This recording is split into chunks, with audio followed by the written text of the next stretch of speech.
আমার ছোট ভাই ফাহিম তার সমবয়সী একটা মেয়েকে নিয়ে আমার বাসায় পালিয়ে এসেছে। ওদের দুজনকে দেখে আমার চোখ ছানা বড়া হয়ে গেল। আমার পাশে বসে থাকা আমার স্বামী মুন্না বলল, শ্যালক বাবু, এই মেয়েকে কোথা থেকে নিয়ে এসেছো? ফাহিম কাপা কাপা গলায় বলল, দুলা ভাই, ও আর আমি একই সাথে একটা স্কুলে পড়ি। আমি রাগান্বিত গলায় বললাম, তোকে বাবা মা স্কুলে পড়তে দিয়েছে, আর তুই কিনা এই বয়সে তোর বয়সে একটা মেয়েকে নিয়ে পালিয়ে এসেছিস? সাথে সাথে আমার ছোট ভাই ফাহিম আমার পা চেপে ধরে বলল, আপু, আমি রোশনিকে অনেক ভালোবাসি, ওকে ছাড়া আমি বাঁচবো না আপু। আমি তাকে সরিয়ে দিয়ে বললাম, যে বয়সে তোর পড়ালেখা করার কথা সেই বয়সে তুই প্রেম করছিস, ভাবতেই আমার ঘৃণা হচ্ছে।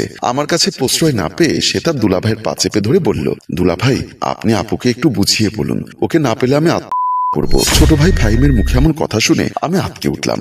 ওর দুলাভাই ওকে সান্ত্বনা দিয়ে বলল, প্রেম করিস ভালো কথা, তাই বলে এই বয়সে ওকে নিয়ে পালিয়ে আসতে হবে? তোরা দুজন ভালো করে লেখাপড়া করতি, অন্তত অনার্স মাস্টার্স পাশ করার পর আমরা না হয় এই মেয়ের পরিবারে বিয়ের প্রস্তাব নিয়ে যেতাম, কিন্তু তোরা এই বয়সে পালিয়ে আসলি কেন?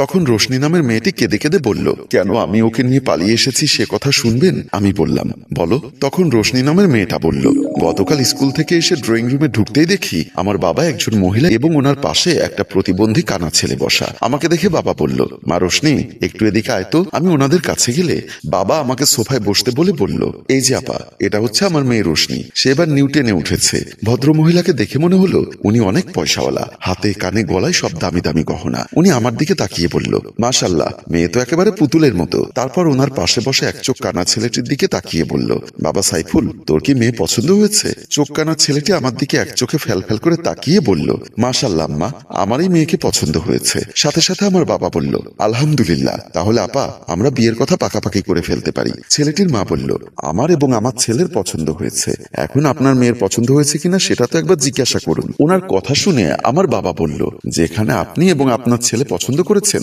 সেখানে আমি এবং আমার মেয়ের কোনো আপত্তি নেই। তারপরও উনি আমার দিকে তাকিয়ে বললেন, মারে, আমাদের টাকা পয়সার কোনো অভাব নেই, তুমি ইচ্ছা করলেই টাকার বিছানায় ঘুমোতে পারবে। আমার শুধু একটাই দুঃখ, আমার ছেলেটার এক চোখ কানা। সে অবশ্য জন্ম থেকে কানা ছিল না। একদিন হয়েছে কি, আমাদের এলাকায় মোর্শেদ নামে একটা ছেলে আছে, ছেলেটার চরিত্রে একটু সমস্যা আছে। ওই ছেলেটা নাকি কোনো একটা মেয়েকে নিয়ে জঙ্গলের ভেতর ঢুকেছিল। আমার সাইফুল নাকি ওরা কি করছে এটা দেখতে গিয়ে জঙ্গলের ভেতর উকি দিয়েছে, আর মোর্শেদ নামের ওই ছেলেটা গুঁতো দিয়ে আমার ছেলেটার চোখ কানা করে দিয়েছে। সেই থেকে আমার সাইফুল এক চোখ হারিয়েছে। ওর এক চোখ নেই তো কি হয়েছে, তোমার চোখ দিয়ে ও না হয় পৃথিবীটা দেখবে। তখন আমার বাবা বলল, ছেলের যেহেতু অনেক টাকা পয়সা আছে, তাতে এক চোখ কেন, দু চোখ না থাকলেও আমাদের কোনো সমস্যা নেই। শেষ পর্যন্ত ওই বাসায় আমার বাবা ওই ছেলেটার সাথে আমার বিয়ে ঠিক করে ফেলে। ওই কানা ছেলেকে বিয়ে করার জন্য আমি আপনার শালার হাত ধরে পালিয়ে এসেছি, কারণ আমি আপনার শালাকে পছন্দ করি। মেয়েটির মুখে এমন কথা শুনে আমার কিছুটা মায়া হলো। শেষ পর্যন্ত আমি ফাহিমকে আর মেয়েটিকে আমাদের ঘরে রাখতে রাজি হলাম। আমি মেয়েটার উদ্দেশ্যে বললাম, তোমার তো এখনো 18 বছর পূর্ণ হয়নি, তাহলে ফাহিমকে বিয়ে করবে কিভাবে? কথাটির উত্তরে আমার স্বামী বলল, টাকা দিলে সব করা যায়। আমার শালাবাবু যেহেতু মেয়েটিকে ভালোবেসে নিয়ে এসেছে, তাই ওদের বিয়ে করানোর দায়িত্বটা আমার। আমি কয়েকদিনের মধ্যেই ওদের বিয়ের ব্যবস্থা করে দিব। শেষ পর্যন্ত আমি বললাম, ঠিক আছে, আজ থেকে তাহলে ফাহিম থাকবে উত্তরের রুমে আর রোশনি থাকবে দক্ষিণের ঘরে। বলেই আমি রোশনিকে নিয়ে দক্ষিণের ঘরের দিকে চলে গেলাম। পরদিন আমার স্বামী অফিস থেকে আসার সময় রোশনির জন্য কিছু কাপড় চোপড় কিনে নিয়ে এসেছে। ড্রয়িং রুমে রোশনির জন্য আনা কাপড় চোপড়গুলো রোশনির হাতে দিচ্ছিল। ফাহিম পাশে বসে সব দেখছিল। এমন সময় আমি এসে বললাম, কি ব্যাপার, কার জন্য কাপড় চোপড় কিনেছো? আমার স্বামী বলল, কার জন্য আবার? তোমার ভাইয়ের বউয়ের জন্য। মেয়েটা স্কুল ড্রেস পরে আমাদের ঘরে পালিয়ে এসেছিল, তোমার একটা পুরনো 3 পিস ওকে পরতে দিয়েছো, তাই অফিস থেকে আসার সময় ভাবলাম ওর জন্য কিছু পোশাক কিনে নিয়ে আসি। পাশে বসা আমার ভাই ফাহিম বলল, ওর জন্য এসব এনেছেন, আমার জন্য কিছু আনেননি? আমার স্বামী বলল, তোর জন্য অন্য সময় আনবো, আপাতত তুই আমার লুঙ্গি আর প্যান্টগুলো পরতে পারবি। সত্য কথা বলতে আমার ভাইয়ের বউয়ের জন্য আমার স্বামীর এমন দরদ দেখে খুশিতে আমার মনটা ভরে গেল। বিকালবেলা রোশনি রান্নাঘরে রান্নাবান্নার কাজ করছিল। এমন সময় আমার স্বামী সেখানে গিয়ে বলল, কিরে শালার বউ, কি করছো? রোশনি বলল, এখনো তো আপনার শালার বউ হয়নি, তাহলে এখনই কেন শালার বউ করছেন? আমার স্বামী বলল, তাহলে কি আমার বউ বলবো? বলতে পারেন, সমস্যা কি? বলেই দুজনে দুষ্টুমি করতে লাগলো। এমন সময় ফাহিম পানি খাওয়ার জন্য রান্নাঘরের দিকে যেতেই ওর প্রেমিকার সাথে দুলাভাইয়ের এমন হাতে মশকারি করতে দেখে সে কিছুটা মাইন্ড করলো। তার মনটা ভেঙে গেল, তাই সে মন খারাপ করে নিজের রুমের দিকে চলে আসলো। সন্ধ্যার সময় রোশনি ফাহিমকে নাস্তা করতে ডাকার জন্য যখন ও রুমে গেল, তখন দেখলো ফাহিম সারা গায়ে কম্বল মুড়িয়ে শুয়ে আছে। রোশনি কম্বলটা সরিয়ে পড়ল, কি ব্যাপার, তুমি এমন এমন ভর সন্ধ্যায় ঘুমিয়ে আছো কেন? তোমার কি শরীর খারাপ? বলেই যখন কপালে হাত দিয়ে দেখতে গেল, তখনই ফাহিম রোশনির হাত সরিয়ে দিয়ে বলল, আমার গায়ে হাত দিবে না। এভাবে কেন বলছো? এখন যার গায়ে হাত দিয়ে মজা পাও তার গায়ে হাত দাও গিয়ে। ফাহিমের এমন অভিমানী কথা শুনে রোশনি কিছুটা বুঝতে পারল। তাই সে বলল, তুমি আমার উপর অভিমান করে আছো? ফাহিম তখন কাপা কাপা গলায় বলল, তুমি আমার ভালোবাসার মানুষের দুলাভাইয়ের সাথে হাসি মস্কারা করো, এটা আমার পছন্দ হয় না। রোশনি তখন একটা মুচকি হাসি দিয়ে বলল, ও আচ্ছা, বুঝতে পেরেছি আমার বাবুটা কেন আমার উপর রাগ করেছে, এতক্ষণে আমার বোধগম্য হলো। ফাহিম তখন রোশনিকে শাসিয়ে বলল, আর একবার যদি দুলাভাইয়ের সাথে এরকম মস্কারা করতে দেখি, তাহলে কিন্তু আমি তোমাকে সোজা তোমার বাপের কাছে দিয়ে আসবো। আচ্ছা, দুলাভাইয়ের সাথে আর মস্কারি করবো না, এখন নাস্তা করতে চলো, আপু তোমাকে নাস্তা খেতে ডাকছে। বলে রোশনি ফাহিমের হাত ধরে টানতে টানতে নাস্তা করতে নিয়ে গেল। সেদিন রাতে রোশনি একা রুমে ঘুমিয়েছিল।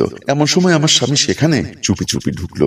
গিয়ে রোশনির গায়ে হাত দিতে রোশনি চমকে উঠে বসে পড়ল। দুলাভাই, এত রাতে আপনি আমার রুমে? সে হাতের ইশারায় চুপ থাকতে বলে বলল, শোনো, আমার শালা তোমাকে কি দিতে পারবে? সে তো এখনো স্টুডেন্ট, আমি তোমাকে অনেক কিছু দিব। রোশনি দুলাভাইয়ের মতলব বুঝতে পেরেছিল, তাই বুদ্ধি খাটিয়ে বলল, দুলাভাই, আমার তো হয়েছে। কথা শুনে আমার স্বামীর মন খারাপ হয়ে গেল। দুলাভাইকে মন খারাপ করে থাকতে দেখে রোশনি আবার বলল, আগামীকাল রাতে আসবেন, আশা করি আগামীকাল হতে হতে ভালো হয়ে যাব। কথাটা শুনে আমার স্বামী খুশি হয়ে চলে আসলো। পরদিন রাতে যথারীতি আমি আর আমার স্বামী শুয়েছিলাম। রাত যখন গভীর হলো, তখন আমার স্বামী উঠে দেখে আমি গভীর ঘুমে মগ্ন। আমার নাকের কাছে হাত নিয়ে সে নিশ্চিত হলো আমি অঘরে ঘুমোচ্ছি। তাই সে আমার পাশ থেকে আস্তে আস্তে নেমে রোশনির রুমের দিকে চলে গেল। রোশনির রুমে এসে দরজা ঠেলে ভেতরে ঢুকে দেখে রোশনি ঘুমোচ্ছে। তাই সে তাড়াতাড়ি করে দরজাটা লাগিয়ে দিল। দরজা লাগানো শেষ করে সে ধীরে ধীরে রোশনির বিছানায় উঠতে লাগলো। এক পর্যায়ে রোশনির প্যান্টের ফিতা টান দিতেই সে চমকে উঠে দেখে রোশনির পোশাক পরে শুয়েছিল আমার ছোট ভাই ফাহিম। ফাহিম বলল, দুলাভাই, আপনি আমার প্রেমিকার দিকে কুনজর দিয়েছেন? ছি দুলাভাই, ছি। আমার স্বামী তখন ধরা পড়ে যাওয়াতেই আমতা আমতা করে বলল, আরে না, আমি তো দুষ্টামি করে রোশনিকে ভয় লাগানোর জন্য এসেছিলাম, আর বলতে এসেছিলাম আগামীকাল তোর সাথে ওর বিয়ে দিব। কিন্তু তুই তোর রুমে না ঘুমিয়ে এখানে কি করছিস? আমার ছোট ভাই ফাহিম সহজ সরল মানুষ, সে দুলাভাইয়ের এমন কথা বিশ্বাস করে ফেলেছে। তাই বলল, রোশনিকে আমার রুমে ঘুম পাড়িয়ে আমি ওর রুমে শুয়েছিলাম। আমি ভেবেছিলাম রোশনির সাথে আপনার একটা অবৈধ সম্পর্ক তৈরি হয়েছে। দূর পাগল, তুই আমার শ্যালক মানুষ, তোর বউয়ের দিকে কি আমি নজর দিতে পারি রে? আচ্ছা ঘুমো, দেখি আগামীকাল তোর সাথে রোশনির বিয়েটা পড়িয়ে দিব। বলেই সে রুম থেকে বের হয়ে চলে গেল। পরদিন সকালে আমার ঘুম ভাঙে ছোট ভাই ফাহিমের কান্নার শব্দ শুনে। আমার ঘুম ভাঙার পর আমার সাথে আমার স্বামীকে দেখতে পেলাম না। ওদিকে ড্রয়িং রুমে আমার ছোট ভাই ফাহিমের কান্নার শব্দ শুনতে পাচ্ছি। তাই আমি তাড়াহুড়ো করে ড্রয়িং রুমের দিকে গেলাম। ড্রয়িং রুমে এসে দেখি ফাহিম ফ্লোরে গড়াগড়ি করে কান্না করছে। আমি এসে ওকে ফ্লোর থেকে তুলতে তুলতে বললাম, কিরে ফাহিম, তুই ফ্লোরে এভাবে গড়াগড়ি করে কাঁদছিস কেন? সে কাঁদতে কাঁদতে বলল, আপা, তোমার স্বামী আমার রোশনিকে নিয়ে পালিয়েছে। কথাটি শুনে আমি চমকে উঠলাম। এমন সময় দেখলাম রোশনির বাবা পুলিশ নিয়ে আমাদের ড্রয়িং রুমে আসলেন। আমার ছোট ভাই ফাহিমকে দেখিয়ে দিয়ে বলল, স্যার, ওই ছোকরাটা আমার মেয়েকে নিয়ে এখানে পালিয়ে এসেছে। পুলিশ অফিসার এসে ফাহিমকে কলার চেপে ধরল। আমি বললাম, চাচা, আমার ছোট ভাই আপনার মেয়েকে নিয়ে পালিয়ে এসেছিল, এটা সত্যি, কিন্তু আজ ভোর রাতে আমার স্বামী আপনার মেয়েকে নিয়ে পালিয়েছে। কথাটি শুনে মেয়ের বাবা কপালে হাত দিয়ে ফ্লোরে বসে পড়ে বলতে লাগলো, হায় হায় রে, আমার সব গেল রে। হ্যালো ভিউয়ার্স, আমাদের গল্পগুলো নিয়ে আপনাদের মূল্যবান মতামত কমেন্ট বক্সে লিখে জানান। আপনারা কোন ধরনের গল্প দেখতে চান সেটা অবশ্যই কমেন্ট করে জানানোর অনুরোধ রইল। আর গল্পটি ভালো লাগলে এক্ষুনি শেয়ার করে দেবার জন্য বিনীত অনুরোধ রইল। ধন্যবাদ।